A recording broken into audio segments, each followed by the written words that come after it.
Bem-vindos ao canal Audiolivros Brasil. Inscreva-se, deixe o like e comente o que achou do livro. Pós-escrito: uma breve história sobre por que o consumidor americano pensa da forma que pensa para entender a psicologia dos consumidores americanos modernos e imaginar para onde eles podem estar se encaminhando. É preciso saber como eles chegaram até aqui. Como todos nós chegamos até aqui. Se você pegasse no sono em 1945 e acordasse em 2020, não reconheceria o mundo ao seu redor. O volume de crescimento econômico que ocorreu durante esse período praticamente não teve precedentes. Se você observasse o nível de riqueza em Nova York e em São Francisco, ficaria chocado. Se o comparasse com a pobreza de Detroit, ficaria chocado. Se visse o preço das casas, as mensalidades da faculdade e dos planos de saúde, ficaria chocado. Se visse o que o americano médio pensa sobre poupança e gastos em geral, ficaria chocado. E se tentasse pensar em uma narrativa razoável para explicar como tudo isso aconteceu, o meu palpite é de que ela estaria completamente errada. Porque isso não é intuitivo e não era previsível. O que aconteceu nos Estados Unidos desde o fim da Segunda Guerra Mundial é a história do consumidor americano. É uma história que ajuda a explicar por que as pessoas pensam sobre dinheiro da forma como pensam hoje. A história é a seguinte: as coisas estavam bastante incertas, depois muito boas, depois muito ruins, depois muito boas, depois muito ruins, e cá estamos. E existe, creio eu, uma narrativa que conecta todos esses eventos. Não um relato detalhado, mas uma história de como as coisas se encaixam. Por se tratar de uma tentativa de concatenar os principais eventos, ela deixa de fora muitos detalhes do que aconteceu durante esse período. Provavelmente, vou concordar com qualquer pessoa que aponte as coisas que deixei passar. O objetivo aqui não é descrever todas as jogadas, mas olhar como cada partida influenciou a seguinte. Foi assim que o consumidor moderno chegou até aqui. 1. Agosto de 1945. Fim da Segunda Guerra Mundial. A rendição do Japão foi o dia mais feliz da história americana, escreveu o The New York Times. A história é uma sucessão de fatos. A alegria do fim da guerra foi rapidamente seguida pela pergunta: e agora, o que fazer? 16 milhões de americanos, 11% da população, haviam servido na guerra. Cerca de 8 milhões estavam fora do país ao final dela. A média de idade desse grupo era de 23 anos. Dali a um ano e meio, todos, exceto 1,5 milhão deles, estariam de volta ao país, e sem farda. E então? O que eles iam fazer? Onde iam trabalhar? Onde iam morar?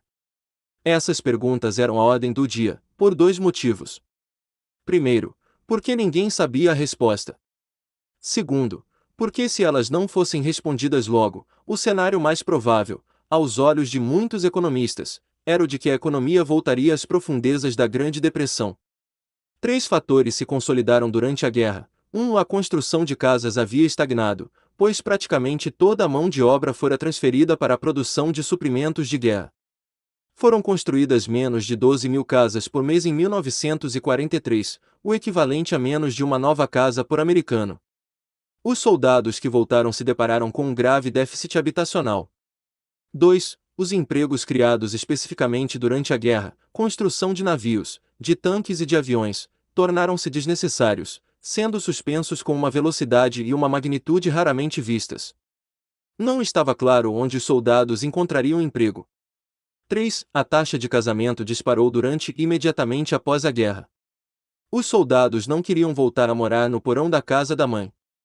Eles queriam começar uma família, em uma casa própria, com um bom emprego, assim que voltassem.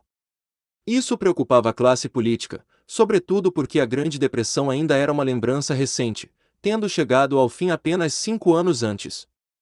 Em 1946, o Council of Economic Advisors entregou um relatório ao presidente Harry Truman alertando sobre o risco de uma depressão em grande escala em algum momento nos próximos 4 anos.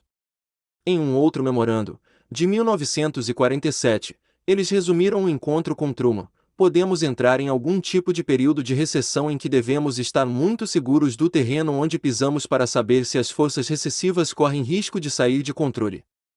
Existe a perspectiva substancial, que não deve ser desprezada, de que a mais ligeira queda nos lance em uma espiral rumo à depressão. Esse medo era exacerbado pelo fato de que as exportações não eram um caminho confiável de imediato para o crescimento, visto que duas das maiores economias, a Europa e o Japão, estavam em ruínas e lidando com crises humanitárias. E mesmo os Estados Unidos estavam enterrados em mais dívidas do que nunca, o que limitava o incentivo direto por parte do governo. Portanto, tomamos providências. 2. As baixas taxas de juros e o nascimento proposital do consumidor americano. A primeira coisa que fizemos para manter a economia em funcionamento no pós-guerra foi preservar as taxas de juros baixas. Esta não foi uma decisão fácil, porque, quando os soldados voltaram para casa e se depararam com uma escassez de tudo, de roupas a carros, a inflação temporariamente saltou para 2 dígitos. O Fed só se tornou politicamente independente em 1951. O presidente e o Fed podiam coordenar políticas. Em 1942, o Fed anunciou que manteria as taxas de curto prazo em 0,38% para ajudar a financiar a guerra. As taxas não mudaram um único ponto base pelos 7 anos seguintes. Os papéis de 3 meses do Tesouro permaneceram abaixo de 2% até meados da década de 1950. A razão explícita para manter baixas essas taxas era reduzir o custo do financiamento das despesas com a guerra, equivalentes a 6 trilhões de dólares. Mas as taxas baixas também fizeram algo diferente por todos os soldados que voltavam. Elas tornaram os empréstimos para comprar casas, carros, eletrodomésticos e brinquedos muito baratos. O que, do ponto de vista de um político paranoico, foi sensacional. O consumo se tornou uma estratégia econômica explícita nos anos logo após a Segunda Guerra. Uma era de frugalidade e de estímulos à poupança para financiar a guerra rapidamente se transformou em uma era de promoção ativa de gastos. O historiador Sheldon Garon, de Princeton, escreveu: a partir de 1945, os Estados Unidos voltaram a divergir dos padrões de estímulo à poupança da Europa e do leste asiático. Políticos, empresários e líderes trabalhistas encorajaram os americanos a gastar de modo a promover o crescimento econômico. Duas coisas alimentaram esse impulso.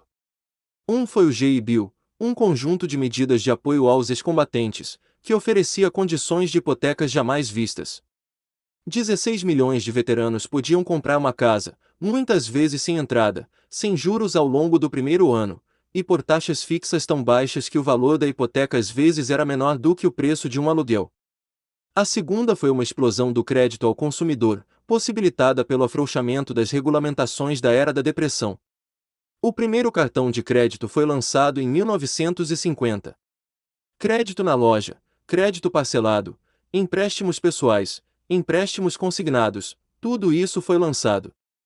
E, na época, os juros sobre todas as dívidas, incluindo os dos cartões de crédito, eram dedutíveis do imposto de renda. Tinha um sabor incrível. Logo, fartamo-nos de comer. Uma história simples em uma tabela simples. A dívida das famílias na década de 1950 cresceu 1,5 vezes mais rápido do que durante o boom da dívida dos anos 2000. 3. A demanda reprimida por produtos, alimentada por um boom de crédito e um boom de produtividade oculto na década de 1930, provocou um boom econômico. A década de 1930 foi a década econômica mais difícil da história americana. Mas surgiu ali uma fresta de esperança que levou 2 décadas para ser notada. Por questões de necessidade, a Grande Depressão havia impulsionado a eficiência, a produtividade e a inovação. O boom de produtividade dos anos 1930 não chamou muita atenção, porque estavam todos focados no estado lamentável da economia. Também não chamou muita atenção nos anos 1940, porque estavam focados na guerra. Então chegou a década de 1950, e de repente todo mundo se deu conta: uau, temos algumas novas invenções incríveis. E sabemos produzi-las muito bem. Eletrodomésticos, carros, telefones, ar-condicionado, eletricidade. Era quase impossível comprar a maior parte dos aparelhos domésticos durante a guerra, porque as fábricas haviam sido adaptadas para produzir armas e navios. Isso criou uma demanda reprimida por bons aparelhos entre os soldados ao final da guerra. Casados, ansiosos para seguir com a vida e encorajados pelo crédito barato para o consumidor, eles começaram a fazer compras de uma forma nunca antes vista. Frederick Lewis Allen escreveu em seu livro The Big Change, A Grande Mudança, em tradução livre: durante os anos do pós-guerra, o fazendeiro comprou um novo trator, uma nova colheitadeira de milho, uma nova ordenhadeira elétrica. Na verdade, ele e seus vizinhos, juntos, compraram um conjunto incrível de máquinas agrícolas para uso comum. A esposa do fazendeiro ganhou a geladeira elétrica branca e reluzente que sempre havia desejado, mas nunca durante a Grande Depressão tinha sido capaz de pagar: uma máquina de lavar moderna e um freezer. A família suburbana instalou um lava-louças e investiu em um cortador de grama elétrico. A família da cidade se tornou cliente da lavanderia e adquiriu um aparelho de televisão para a sala. O escritório do marido tinha ar-condicionado. E assim por diante. É difícil explicar a dimensão desse crescimento. A produção de carros comerciais e de caminhões praticamente parou de 1942 a 1945.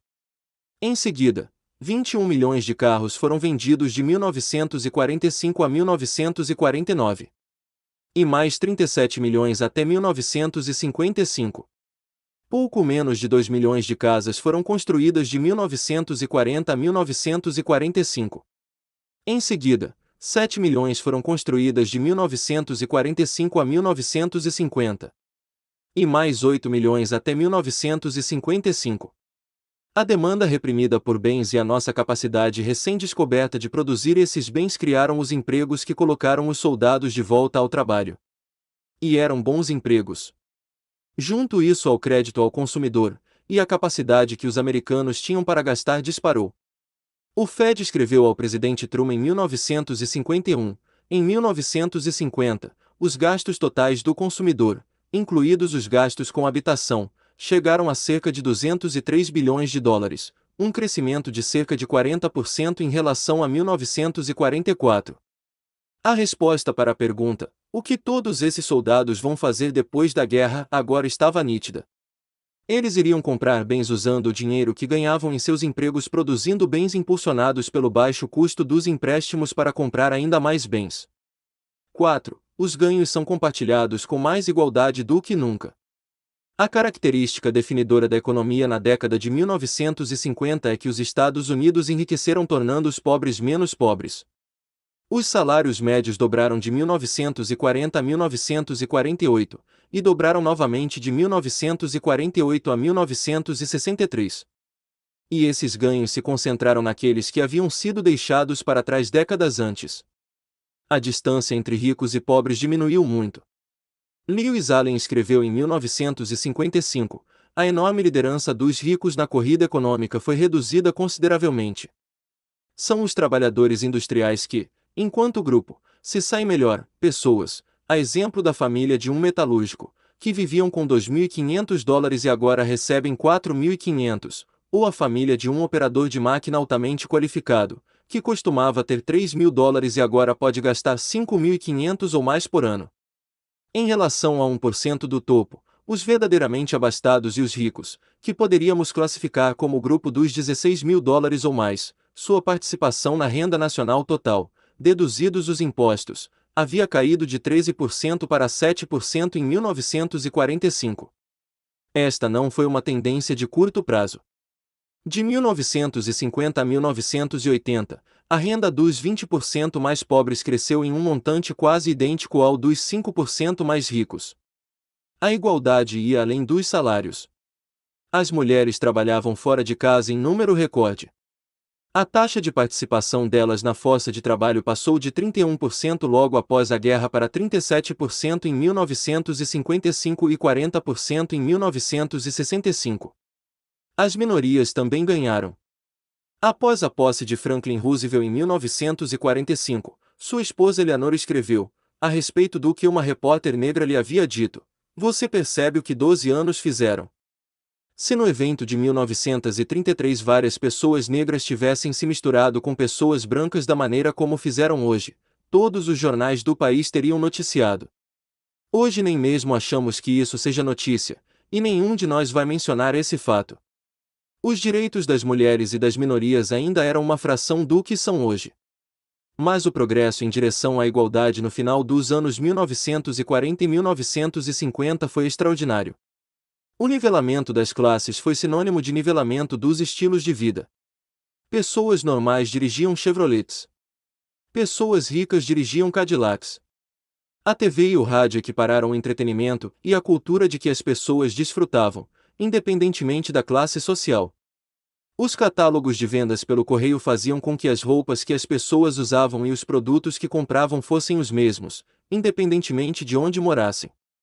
A Harper's Magazine observou, em 1957, o rico fuma o mesmo tipo de cigarro que o pobre, faz a barba com o mesmo tipo de barbeador, usa o mesmo tipo de telefone, aspirador de pó, rádio e aparelho de TV, tem o mesmo tipo de iluminação e de aquecimento em casa, e assim por diante.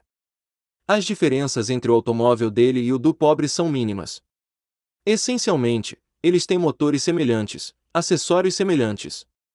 Nos primeiros anos do século, havia uma hierarquia em relação aos automóveis.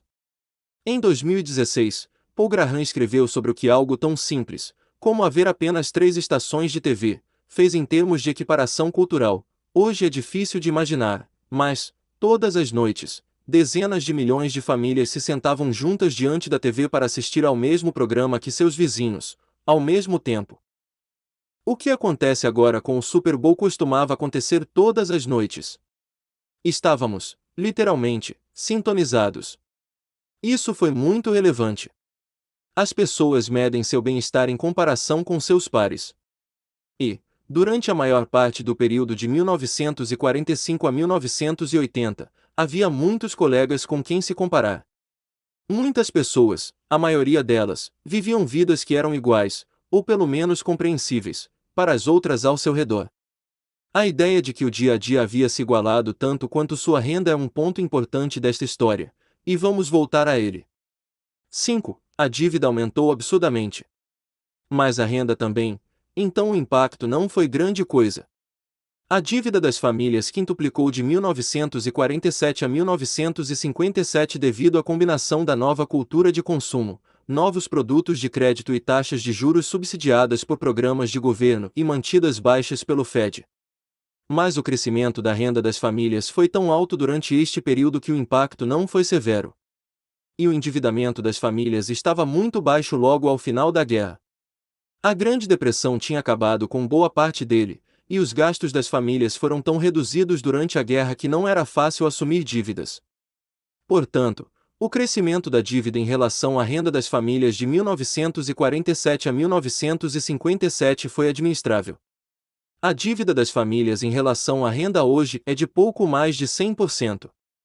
Mesmo depois de aumentar nas décadas de 1950, 1960 e 1970, estava abaixo de 60%.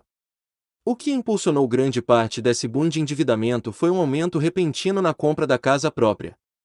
A taxa de casa própria em 1900 era de 47%. Permaneceu exatamente assim pelas 4 décadas seguintes. De repente, disparou, atingindo 53% em 1945 e 62% em 1970. Uma parte substancial da população estava agora usando o crédito ao qual as gerações anteriores não tiveram acesso. E de modo geral estava tudo bem. David Alberston escreveu em seu livro The 50s, os anos 1950, em tradução livre, e eles estavam confiantes em si mesmos e em seu futuro de uma forma que as pessoas que haviam crescido em tempos difíceis achavam impressionante. Eles não tinham medo de assumir dívidas, da mesma forma que seus pais.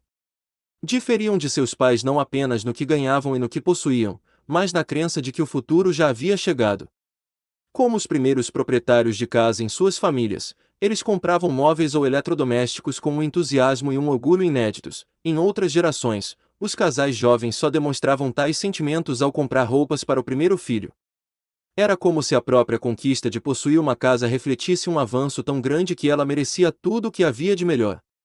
Agora é um bom momento para conectar alguns pontos, pois eles se tornarão cada vez mais importantes. Os Estados Unidos estão crescendo. Crescendo de forma homogênea, como nunca antes visto. Crescendo a partir do endividamento, o que não é um grande problema nesse momento, porque ainda é baixo em relação à renda e existe a cultura de que a dívida não é uma coisa assustadora. 6. As coisas começam a ruir. O ano de 1973 foi o primeiro em que ficou nítido que a economia estava trilhando um novo caminho. A recessão que começou naquele ano levou o desemprego ao nível mais alto desde a década de 1930. A inflação disparou. Mas, ao contrário dos picos do pós-guerra, permaneceu alta. As taxas de juros de curto prazo atingiram 8% em 1973, um aumento de 2,5% em relação a uma década antes. E é preciso colocar tudo isso no contexto de quanto medo havia envolvendo a Guerra do Vietnã, as revoltas, e os assassinatos de Martin Luther King Jr. e de John e Bob Kennedy. Tudo ficou sombrio. Os Estados Unidos haviam dominado a economia mundial pelas 2 décadas seguintes à guerra. Muitos dos maiores países tinham toda a sua capacidade de produção transformada em escombros. Mas, na virada da década de 1970, isso mudou. O Japão estava crescendo. A economia da China estava se abrindo. O Oriente Médio estava exercendo seu poder em relação ao petróleo. A sorte que a geração grandiosa, endurecida pela depressão e ancorada na cooperação sistemática da guerra, teve graças a uma combinação de vantagens econômicas e de uma cultura comum virou quando os baby boomers começaram a atingir a maioridade. Uma nova geração, que tinha uma visão diferente em relação ao que era normal, estava chegando, ao mesmo tempo em que muitos dos ventos favoráveis da economia das 2 décadas anteriores pararam de soprar. Finanças se baseiam em dados dentro do contexto das expectativas. Uma das maiores mudanças do último século aconteceu quando os ventos econômicos começaram a soprar em uma direção diferente e desigual, mas as expectativas das pessoas ainda estavam enraizadas em uma cultura de igualdade do pós-guerra. Não necessariamente igualdade de renda, embora ela existisse. Mas igualdade no estilo de vida e nas expectativas de consumo, a ideia de que alguém no meio da pirâmide não vive uma vida dramaticamente diferente de alguém que está nas camadas superiores. E que alguém no ponto mais alto vive uma vida melhor, mas ainda assim familiar para alguém que está no meio. Foi assim que os Estados Unidos funcionaram durante a maior parte do tempo no período de 1945 a 1980. Não importa se você acha que isso é moralmente certo ou errado. O que importa é que aconteceu. Expectativas sempre mudam com mais lentidão do que os fatos. E os fatos econômicos do período entre o início dos anos 1970 e o início dos anos 2000 mostram que o crescimento continuou, mas se tornou mais desigual. Entretanto, as expectativas das pessoas de que seu estilo de vida deveria ser comparado ao de seus pares não mudou. 7. O boom recomeça, mas é diferente do anterior. Em 1984, no pronunciamento conhecido como Morning in America, o então presidente Ronald Reagan declarou: "É uma nova manhã nos Estados Unidos. Hoje, mais homens e mulheres vão trabalhar do que jamais visto na história do nosso país." Com taxas de juros em cerca de metade do recorde de 1980, quase 2.000 famílias hoje comprarão novas casas, mais do que em qualquer momento dos últimos 4 anos. Esta tarde, 6.500 rapazes e moças se casarão, e, com a inflação abaixo da metade do que era há apenas 4 anos, eles poderão mirar confiantes o futuro. Não era exagero. O crescimento do PIB havia sido maior desde a década de 1950. Em 1989, havia 6 milhões de americanos desempregados a menos do que 7 anos antes. O S&P 500 aumentou quase 4 vezes de valor entre 1982 e 1990. O crescimento total do PIB na década de 1990 foi aproximadamente igual ao da década de 1950, 40%, contra 42%. O presidente Clinton se gabou em seu discurso sobre o Estado da União de 2000, "Entramos no novo século com mais de 20 milhões de novos empregos, o crescimento econômico mais rápido em mais de 30 anos, as menores taxas de desemprego em 30 anos, as taxas de pobreza mais baixas em 20 anos, as menores taxas de desemprego entre negros e latinos já registradas, os primeiros superávites consecutivos em 42 anos, e, no próximo mês, os Estados Unidos alcançarão o período de crescimento econômico mais longo de toda a nossa história.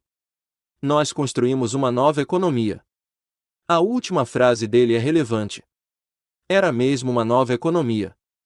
A maior diferença entre a economia do período de 1945 a 1973 e a do período de 1982 a 2000 foi que a mesma quantidade de crescimento encontrou seu caminho rumo a bolsos totalmente distintos. Você provavelmente já ouviu esses números, mas vale a pena relembrá-los.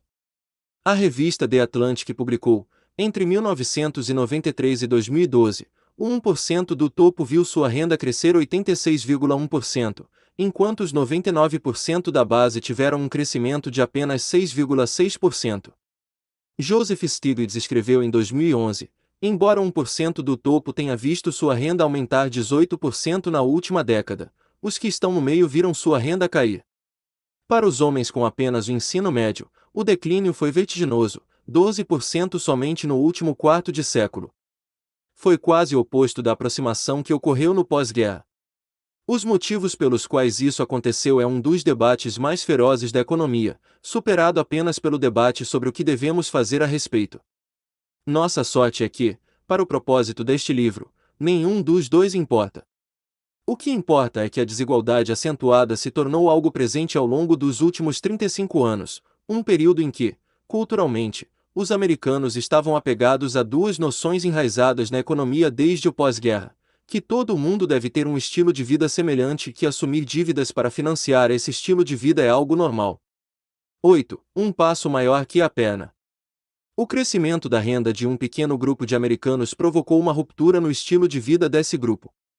Eles compraram casas maiores, carros melhores, frequentaram escolas caras e tiraram férias em lugares chiques. E todo mundo estava vendo, todos eram alimentados pela indústria publicitária durante os anos 1980 e 1990, e pela internet depois disso. O estilo de vida de uma pequena parcela de americanos verdadeiramente ricos começou a jogar para cima as aspirações da maior parte da população, cuja renda não estava aumentando.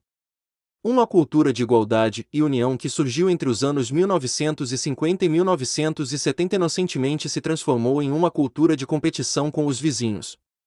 Agora ficou nítido em que ponto está o problema. Joe, um banqueiro de investimentos que ganha $900 mil por ano, compra uma mansão de 400 metros quadrados com 2 Mercedes na garagem e manda 3 de seus filhos para a Universidade Pepperdine. Ele pode pagar por tudo isso. Peter, um gerente de banco que ganha 80 mil por ano, olha para Joe e tem a sensação subconsciente de ter o direito de viver um estilo de vida semelhante, porque os pais de Peter acreditavam, e instilaram essa crença nele, que os estilos de vida dos americanos não eram muito diferentes uns dos outros, ainda que seus empregos fossem. Seus pais estavam certos na época deles, porque todos os rendimentos estavam distribuídos dentro de uma mesma faixa. Mas isso ficará no passado. Peter vive em um mundo diferente. No entanto, suas expectativas não mudaram muito em relação às dos seus pais, apesar de os fatos terem mudado. Então, o que Peter faz? Ele faz uma hipoteca enorme. Contrai $45 mil em dívidas nos seus cartões de crédito. Financia 2 carros. Seus filhos vão se formar graças a pesados financiamentos estudantis. Ele não pode pagar pelas coisas que Joe pode, mas é pressionado a buscar o mesmo estilo de vida. É um passo maior que a perna. Isso teria parecido absurdo na década de 1930. Mas passamos 75 anos desde o fim da guerra promovendo a aceitação cultural do endividamento familiar. Durante uma época em que os salários médios permaneceram estáveis, a nova casa média americana passou a ser 50% maior. A nova casa média americana tem mais banheiros do que moradores. Quase metade tem 4 ou mais quartos, contra 18% em 1983. O valor médio do empréstimo para a compra de carros, ajustado pela inflação, mais do que dobrou entre 1975 e 2003, passando de $12.300 para $27.900. E você já sabe o que aconteceu com os custos da faculdade e dos empréstimos estudantis. A dívida das famílias em relação à renda permaneceu praticamente estável de 1963 a 1973. Depois, subiu ininterruptamente, de cerca de 60% em 1973 para mais de 130% em 2007. Mesmo com a queda das taxas de juros do início dos anos 1980 até o ano de 2020, a porcentagem da renda destinada ao pagamento de dívidas aumentou. E esse aumento ocorreu principalmente nas camadas de baixa renda. A parcela da renda destinada ao pagamento de dívidas e financiamentos é de pouco mais de 8% nos grupos de alta renda, mais de 21% entre aqueles com rendimentos abaixo da média. A diferença entre esta dívida crescente e o aumento da dívida ocorrido durante os anos 1950 e 1960 é que o salto recente começou de uma base alta. O economista Ivan Minsky descreveu assim o início das crises de endividamento, o momento em que as pessoas contraem mais dívidas do que são capazes de pagar. É um momento sofrido, difícil. É como o coiote, depois de perseguir o papaléguas, olhando para baixo, percebendo que está ferrado, e despencando vertiginosamente. O que, é claro, foi o que aconteceu em 2008. 9. Depois que um paradigma é estabelecido, é muito difícil revertê-lo. O endividamento caiu bastante depois de 2008. E, então, as taxas de juros despencaram. O percentual da renda das famílias dedicado ao pagamento de dívidas está agora no nível mais baixo em 35 anos. Mas a reação a 2008, por mais necessária que tenha sido, perpetuou algumas das tendências que provocaram esse cenário. A flexibilização quantitativa evitou o colapso econômico e impulsionou os preços dos ativos, uma vantagem para aqueles que os detinham, majoritariamente os ricos. O Fed protegeu a dívida corporativa em 2008. Isso ajudou aqueles que possuíam esse tipo de dívida, majoritariamente os ricos. Os cortes de impostos dos últimos 20 anos afetaram predominantemente aqueles com rendas mais altas. Pessoas com renda mais alta mandam seus filhos para as melhores universidades. Esses filhos podem continuar a ter uma renda mais alta, investir em dívidas corporativas que serão sustentadas pelo Fed, possuir ações que serão sustentadas por várias políticas governamentais e assim por diante. Nenhuma dessas coisas são um problema em si, e é por isso que permanecem como estão. Mas elas são um sintoma da coisa mais relevante que aconteceu desde o início dos anos 1980, a economia funciona melhor para algumas pessoas do que para outras. O sucesso não é tão meritocrático como costumava ser, e, quando conquistado, é recompensado com ganhos mais altos do que em épocas anteriores. Você não precisa ter uma opinião formada em relação a isso. E, mais uma vez, para esta história, os motivos não importam. O que realmente importa é o fato de que tem acontecido, e de que isso fez com que a economia fosse deixando de atender às expectativas estabelecidas no pós-guerra, a existência de uma ampla classe média sem desigualdade sistemática, na qual seus vizinhos vivem uma vida muito parecida com a sua. Parte da razão pela qual essas expectativas continuam vivas 35 anos depois de terem se afastado da realidade ocorre porque elas pareciam muito boas para várias pessoas quando eram válidas.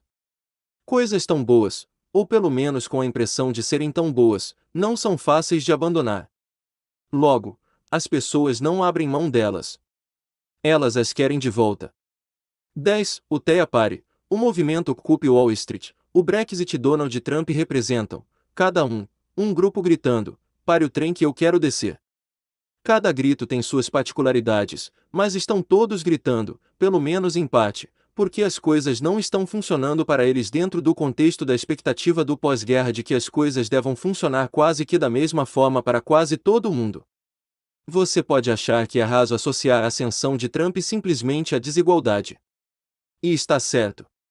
Esses fenômenos possuem sempre muitas camadas. Mas é uma parte fundamental do que leva as pessoas a pensar, não vivo no mundo em que esperava viver. Isso me irrita. Então, que se dane. Sai da minha frente. Vou lutar por algo totalmente diferente, porque isso aqui, seja lá o que for, não está funcionando. Pegue essa mentalidade e multiplique-a pelo poder do Facebook, do Instagram e dos noticiários, em que as pessoas ficam mais cientes do que nunca de como os outros vivem. É jogar gasolina na fogueira. Benedito Evans diz, quanto mais a internet expõe as pessoas a novos pontos de vista, mais as pessoas ficam furiosas com a existência de diferentes pontos de vista. Essa é uma grande mudança de paradigma em relação à economia do pós-guerra, quando a gama de opiniões econômicas era menor, tanto porque a gama real de resultados era menor quanto porque não era tão fácil saber o que os outros pensavam ou como viviam. Não sou pessimista. A economia é a história dos ciclos. As coisas vêm e vão. A taxa de desemprego hoje, nos Estados Unidos, é a mais baixa das últimas décadas. Os salários estão agora crescendo mais rápido para trabalhadores de baixa renda do que para os ricos.